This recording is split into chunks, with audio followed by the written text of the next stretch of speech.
Hey everybody, this is S. Anthony Thomas, the S. Anthony Thomas Show. How are you doing? No long preamble or anything like that. We're just going to kind of jump right into today's business. And many times we don't even realize how much what's going on in the person's life is different from the outside. What we see on the outside is nothing like what's actually going on the inside. And I'll explain what I'm talking about. Now, there's people out there, there's a lot of you listening to this right now, and a lot of you, in many cases, will send me messages or ask questions. And sometimes I'll just answer the question, and a lot of times I don't talk about it on the air. But I'm going to do it this time, because a lot of you have asked me over the course of these years, hey man, you haven't done stand-up in a while, man. How come you haven't done stand-up, man? And there's plenty of reasons. One of the main reasons why I had some sick relatives I wanted to help out, and I kind of felt the responsibility to them. And some of them was some injury deals I had to deal with on my own. I've had a bad back since a car accident I was in a long time ago. And I never really gave it an opportunity to heal completely. And I've had these issues. And it's really weird. I kind of do a physical act. I'm a physical performer. And quite frankly, if I went on stage and I wasn't intact the way I needed to be intact, I would not be doing the show that I wanted to do. Essentially I'd be going on stage and people would be getting 45% of what I was capable of. And I'm not one of those people that feels that feels that I'm going to give somebody something that's less than what I'm capable of. Like if I did this podcast and I could only do 45% of what I was capable of, you would never hear the episode, because I've had to erase a couple of episodes because maybe my voice was messed up or maybe I didn't like the way it sounded, because I'm not going to put anything out there for you to listen to, whether it's me standing on stage in front of you or whether it's this podcast or anything that I'm going to do. If I don't think that it's good enough, I'm just not going to do it. If I have to go and do it again, if I have to redo it, if I have to say, you know what, I'm going to have to hold off until I can do it right, I'm going to do that, because I don't want to disrespect anybody that's listening to me. And I don't want to disrespect anybody that's actually coming to see me. That's why, because I haven't have an opportunity to go back to recording with my normal equipment, I'm actually doing this on my phone again because of some other things that are personal that I have to deal with right now. And I'm not able to, sit down and really record the podcast with my original equipment. But I want to keep my schedule together. And hopefully the content, you seem to like the content, and I appreciate that. You've been giving me a lot of love, and I appreciate that. I just want to be serious there for a moment. But sometimes from the outside, we really don't know exactly what's going on with people. Like if you saw me walking down the street, you would go, hey, that's a healthy guy. There's nothing wrong with him. And you wouldn't be able to know or detect how much pain I was actually in. Why? Because I have a pretty high pain threshold. Now, I don't know if I was naturally born with or anything like that, but just like anything else, human beings are adaptable creatures. And my back had been killing me for such a long period of time that I had gotten used to the pain. It was almost like S. Anthony plus pain. It was just there. And when it originally happens, it's intense and it bothers you when you can't function. But just like anything else, you get used to things. And those little blasts of pain that randomly pop up, or the weakness or the intense pain that happens, you're just used to it because it's there all the time. So you wouldn't be able to tell from the outside looking in. You would look at me and you're going, what do you mean he can't do? What's he talking about? He seems to be doing fine. No, I would not be doing fine. I know what my stand-up show is supposed to look like and sound like. And the last thing you want me to be doing is on stage trying to do an hour of stand-up and 14 minutes and going, this show's over. Or you say, I'm going to lay on this floor right now and I'm going to continue doing my act. But every once in a while you're going to hear me go, because there's going to be a big blast of pain and anything like that. I'm sure you're going to still be able to enjoy the show, right? Somebody call an ambulance and get me out of here. Nobody wants to see that. So people kept asking me why you haven't done stand-up, and that's one of the main reasons. The funny thing was, there was a lot of people yesterday that really liked some of the newer episodes, and I appreciate that. Thank you. And they were going, man, we really want to see you do stand-up, man. If we like what you do on this thing, man, I bet your stand-up's this, that, and the greatest, and this, and the incredible, and all of that. So I'm driving down the street today, and I was heading towards the gym, to work out and to get myself back together. And hopefully in the next couple of months or so, I'll be able to get back on stage and start writing material and doing my thing.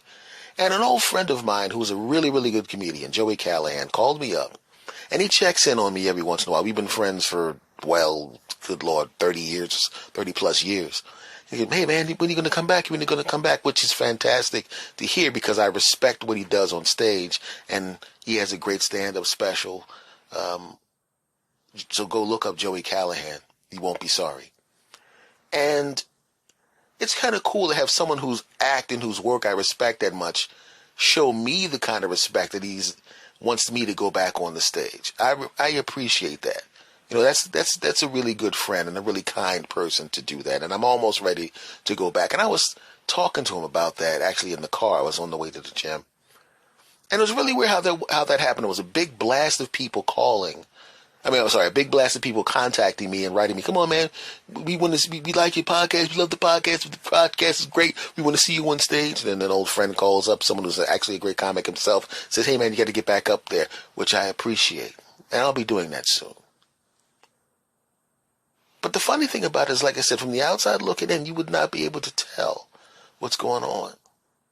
And I see it sometimes in other people's lives. From the outside looking in, you never know. Sometimes somebody will do something on the internet and you'll catch them at a weird moment and they're behaving in a way that they normally wouldn't. Maybe they're flipping out in traffic, right? And it's an aberration. You know, how many times were you really, really close to cursing someone out in traffic, but caught yourself and said, no, I'm not going to flip the bird. I'm not going to honk my horn. I'm not going to scream. I'm not going to do that. I'm just not going to do it. And you avoid that confrontation. You are just this close to flipping out and flipping the bird and escalating something. And just say you're normally a mild-mannered person, but a bunch of horrible things happen to you back to back to back to back. And everybody has a threshold to where they can maintain their cool and their calm.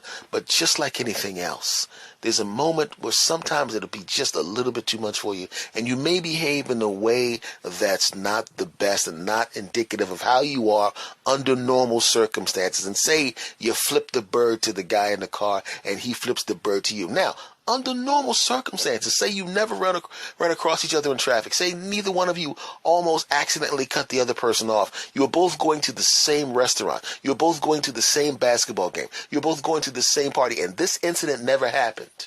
And you met and it turned out that you both were really good dudes and you became good friends.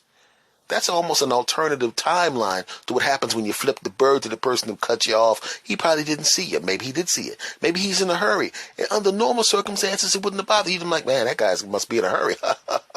But not today. Not today. Today, you don't need this crap. Your boss is giving you a hard time. Your spouse is giving you a hard time. Your kids are acting like idiots. This happened, that happened. I can't take it. You flip the bird, he flips the bird, and all of a sudden you're outside of the cars cursing at each other. Neither one of you wants to back down, right? Maybe you have some other people. I wouldn't let him talk to me like that. Yeah, that's right. And all of a sudden they hype you two guys up and you get into a physical altercation. And now you got lawyer fees, maybe you got injuries, maybe something even worse happens. Maybe one of you cracked the other one in the head and somebody falls down and gets injured. And all of a sudden, alternative timeline, instead of you two guys being friends at the party or just not coming into contact with each other, this bad thing happens. And if you looked at the overwhelming amount of time in this person's life, their overwhelming behavior patterns, how they act all the time, it's nothing like that. It's a moment, and a bad moment. Now, what about that's the only time you saw these two guys? What about that's your only interaction with them? You want to judge them based on that, but that's not who they are. Sometimes from the outside looking in,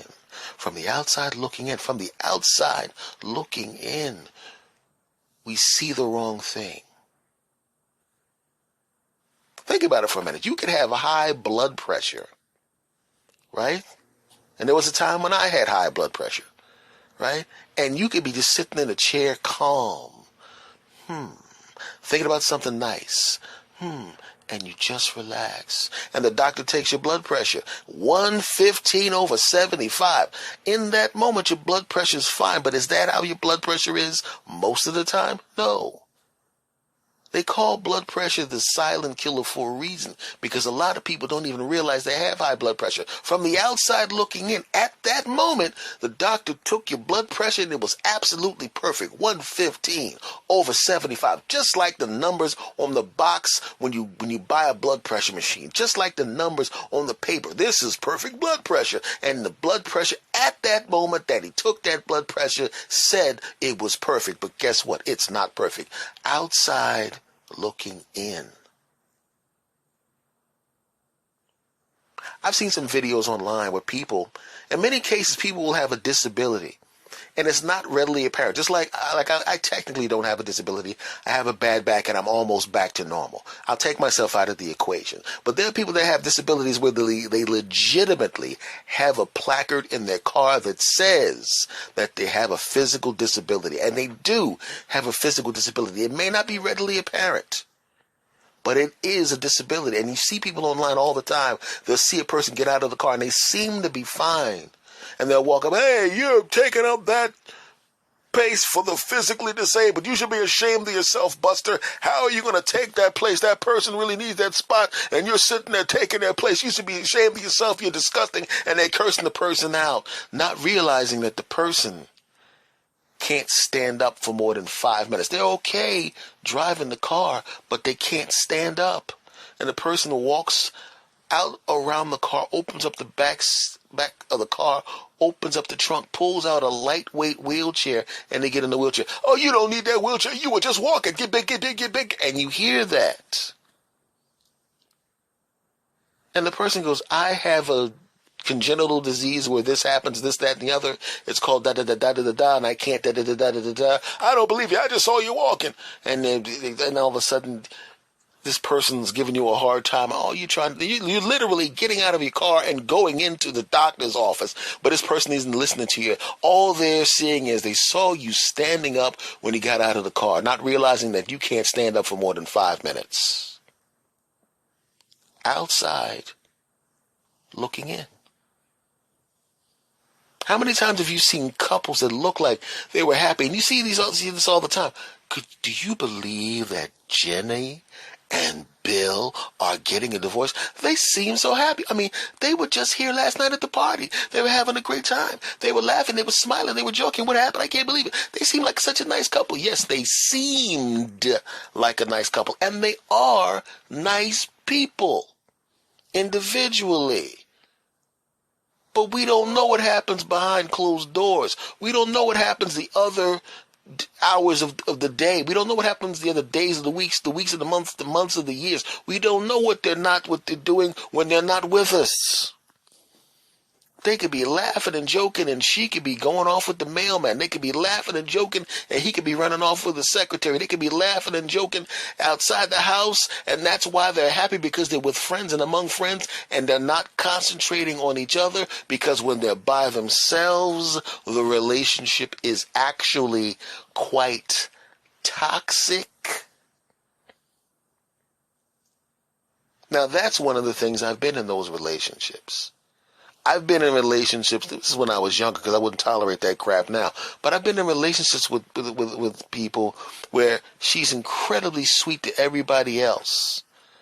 But when I'm driving her to her house, I knew there was a certain lady that literally, there was a certain amount of time I could be with her when she was going to be nice.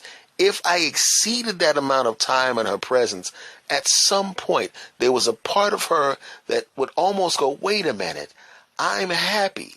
This is great. We're both smiling. It's a great evening. Everything's going great. I can't have that crap. Mean statement, mean this, mean that." And there was no reason for it. And I was always surprised when it happened, because I was stupid. Right? I literally figured the formula out. I was like, if I have sex with her, she's nice for 24 hours. Right? Well, she's nice, and if I don't see her for a few days afterwards, she's nice the entire time. But the second I come back, the clock starts. 4 hours. 4 hours. I got 4 hours of niceness before she does something mean and ruins the evening. We go out to have a dinner. The dinner takes an hour. Okay, I still got 3 hours left. 3 hours left. Dum, bum, bum, bum, bum, bum, bum, bum. We go to a movie. 2 hours. Bang. That's 3 hours total. I gotta get her back to the house before this last hour is up. I gotta get her back to the house and get out of there and talk to her later, or I gotta get her back to the house and get her clothes off, because if I get her clothes off, I'm gonna get the whole rest, I'm gonna get a whole day of niceness, and then I could leave and she'll be nice to me on the phone until I see her again. And bam, bam, dun, dun, dun, dun, dun. Okay, we're about, she lives about a half an hour from here. I have plenty of time to get her home. I'll get her back to the house. I'll say, hey, I'll see you later. She goes, why don't you come in for a minute? I'll walk in there for a minute. I'll grab her by the backside, kiss her, blah, pick her up, take her upstairs, give her that good business, and she'll be nice. It's going to be, I gotta get her back to the house, gotta get her clothes off and jump on top of her, because if I don't, she's going to say something to ruin the mood. Bum, bum, bum, bum, bum, bum, bum. Oh, it's a half an hour. Oh, wait a minute. Is that smoke? Oh, there's smoke. Oh, there's a car fire. I hope that person's okay. I hope nobody's really seriously hurt. A car fire is a serious thing, not to be mean, but I got to get my car on the other side of this traffic for the car fire, because if we get caught in this traffic, it's going to be bad. 15 minutes away from my house. Oh, I just got to get off the freeway. This is traffic jam. Traffic stops, traffic stalls, looky-loos, people getting out of their car. The people in the car are fine. They got out before the car fire, and now everybody's shutting down the road. Oh, there's reporters. Oh, no. The reporter actually stopped their truck in the middle. We're going, can't back out. There's people behind us. They keep back out. 5 minutes left. I can't back. Beep, beep. The 4-hour mark. You shouldn't have taken this road in the first place. I told you not to take this road. You know, you're such an idiot. You're such an idiot. Why did you take this road? If you didn't take this road, we could be home right now. I could be at my house. And why'd you turn your car off? You didn't want the air conditioning to be on? You know how hot it is in this car? Okay, and your mother, your sister, and this is what you did wrong, even though you really didn't do anything wrong, but I need to be mean to you for some reason. Argument, means comment, nitpicking, revisionist history, right? And as delicious as she looked, she was so mean in the car, even though she's wearing a sundress and all her chocolatey yumminess is jiggling in all the right places. And under normal circumstances, I'd wanted to give her that good deep business so good she thought it was Christmas. But no.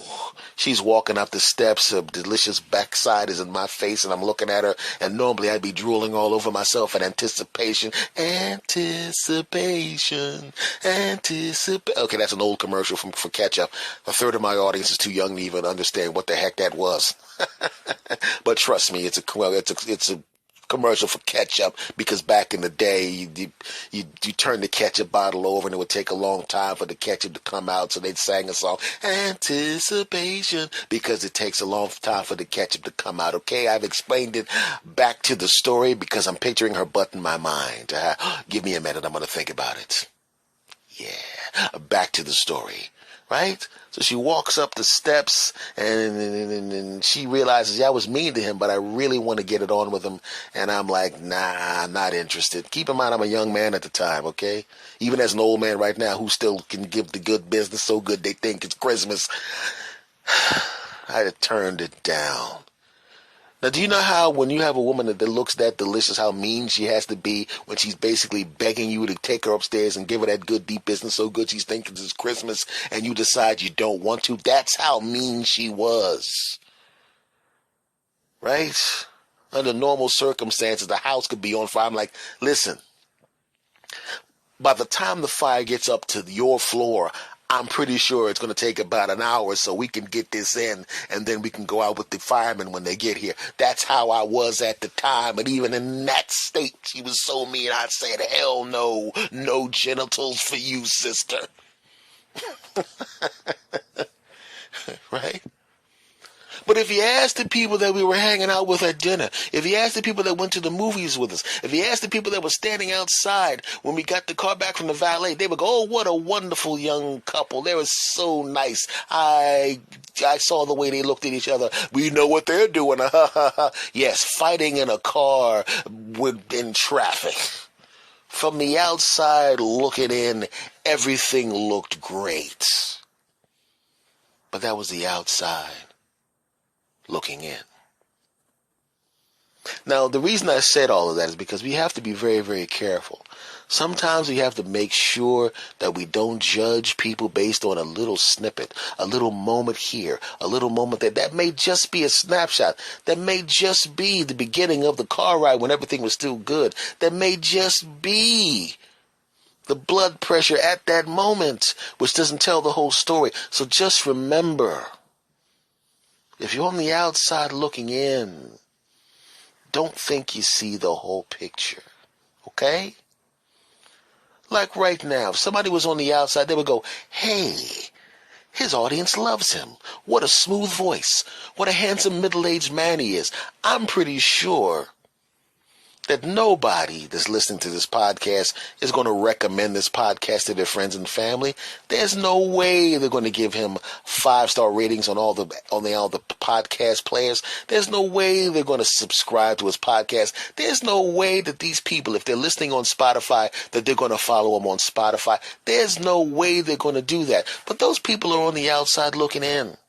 They don't know. I know for a fact you guys will tell other people about this podcast and spread the word. I know you will. I know you're going to write good 5-star reviews on all the podcast players for me. I know you're going to do that. I know if you see me on any of the social medias, including the new threads, I'm on that, by the way. I know you're going to look up my name, S. Anthony Thomas, online and follow me on all social media. And on those social media platforms, retweet, reblog, re-whatever, all my stuff so people will listen to the podcast and grow the audience. I know you're going to do that. They may not know looking from the outside in, but we're on the inside, and we know what you're really going to do, right?